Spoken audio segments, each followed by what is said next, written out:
This is Boyd the Broker. You know, I suffered a major stroke in 2021. Now I've become an example of what can be accomplished with dedication, family, and above all, hope.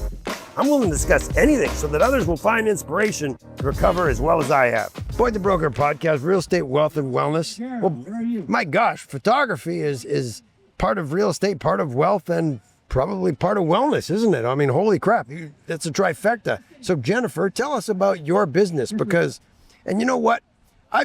The sun's out and I was eating pizza and I got type 1 diabetes, my sugar probably going up.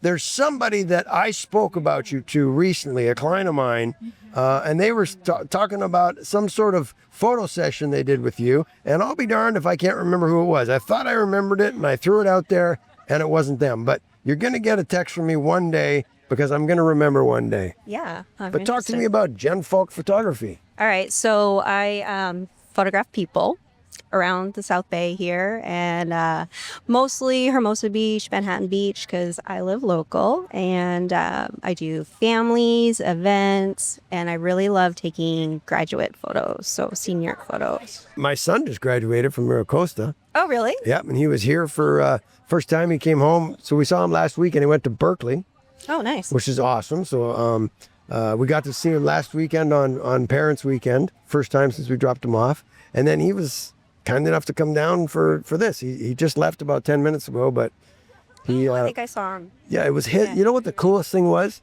It was, it was his suggestion to come.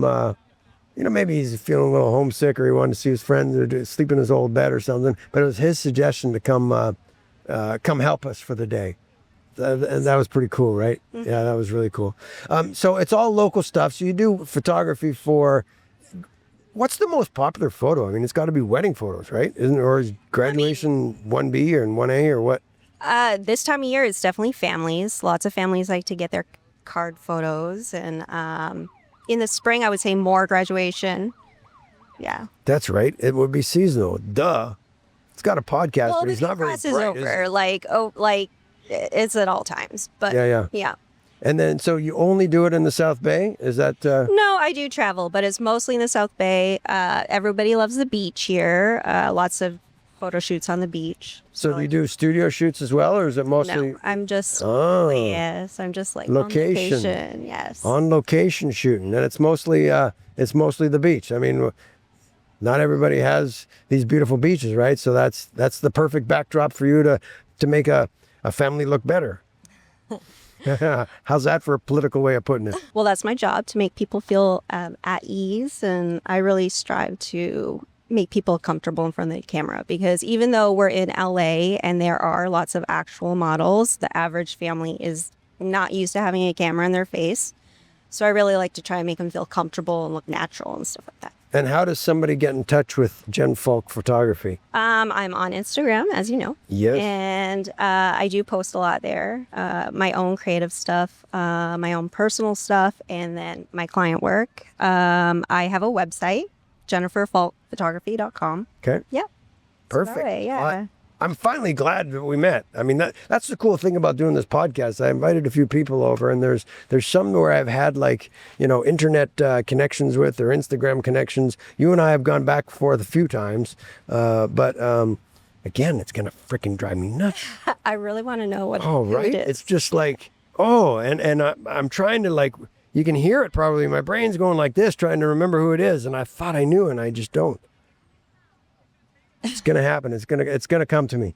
Well, your story is very interesting as well. Oh, so thank you. Yeah, I'm pretty proud of it. It, my son got to see, what happens in real life when you get your ass handed to you. You stand up and you go, "Is that all you got?" And you move forward. And so we all want to be an example to our kids, but sometimes when you try to be an example, it's the opposite. That's when your kids aren't going to listen, or they're not going to see you. When they tend to see you and maybe pay more attention to you when it's something that you didn't do on purpose. And I certainly, didn't enter recovery from a major stroke on purpose, but he saw what happens, and he saw the work that you have to put into anything, so it can apply to anything, where if you put the work in, usually the more difficult it is, the more rewarding it is at the end of the journey. And that's basically my story 101. So that's why I've been able to have this podcast and talk about things that other people can't talk about, is because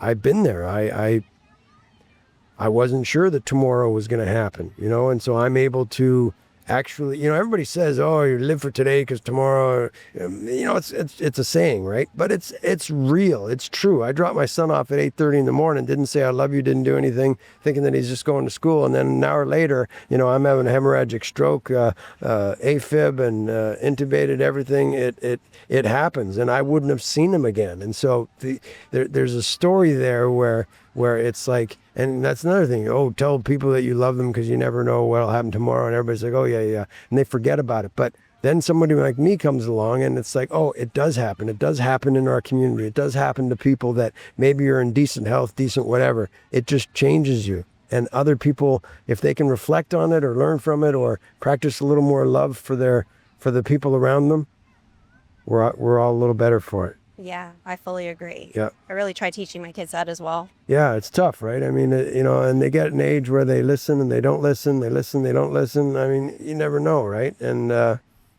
many kids you got? I have two. I have two teenage girls. Teenage, yeah. 13 and 15. One coast to coast as well. Oh, nice. Yeah. Yeah. See, I thought that I was going to stunt my son's growth, and that's what really gave me the real motivation, because I thought, he's going to be worried about his dad, and he was a freshman when it happened, and I thought that he was, I was taking away his opportunity to excel in high school and then move on to college. And then ironically, it reversed, and he ends up writing his essay about me, gets into Berkeley, and now he's off to Berkeley, and then he sees that life's not it's not rainbows and cherries, that there's struggles and problems, and you figure it out, and there's positivity on a negative situation. For sure. So, yep, cool. And you have to concentrate on all the beautiful things you see around. Be thankful for where we live and enjoy the things that they see around them and all their connections, because we are really lucky here. Yep, I agree. People just aren't. Yep. Well, pleasure to have met you, Jen. Thank you very much. Appreciate it. Jen Faulk Photography. I'm Boyd the Broker. I appreciate you tuning into my podcast. I live in the real world. Where do you live?